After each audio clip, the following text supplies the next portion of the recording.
it's Thursday, time to work on the Wraith budget build again. After running this truck throughout the week and a bunch last weekend, I was able to spin that Axial pin inside of the plastic hex hub adapter. So I figured now was as good as any time to upgrade to some of the aluminum Vanquish versions. I'll be going through the purpose and the width effects of the different sizes from Vanquish and what's required to make that swap. So we'll get into that now.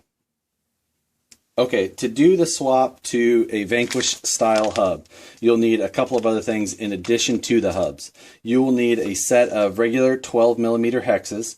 I took these off of another set of Wraith axles I have, but you can get Axial part number 12mm hexes, or you can get hexes from a lot of different companies, Duratrax and things like that.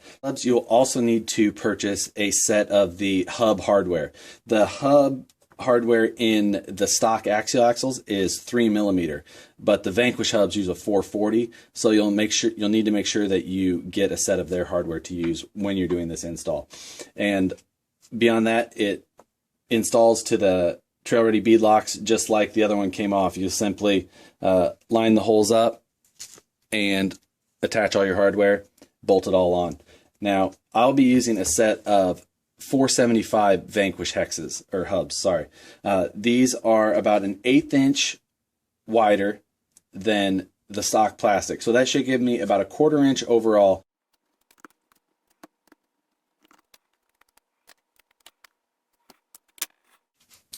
One thing to note when you're installing the Vanquish hardware into the hubs, it's a 440 hardware, so it requires a standard wrench. This is a 3/32 hex driver, so make sure you've got one of those available in your toolbox.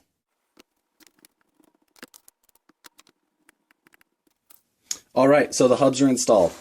I gained a 1/2 inch total in the rear. I'm measuring 11.75 inches outside of tire to outside of tire in the rear and 11.25 up front. So those added a 1/4 inch per side, which was a little bit more than I thought I measured, but it gives us a baseline to go from. If you wanted to adjust your width closer to stock, you could go with a narrower SLW hex if you like, but I really think this 475 will be my personal preference, and I think that's what I'll stay with. And I'll be doing the same mod up front here before the end of the day. Now for the budget.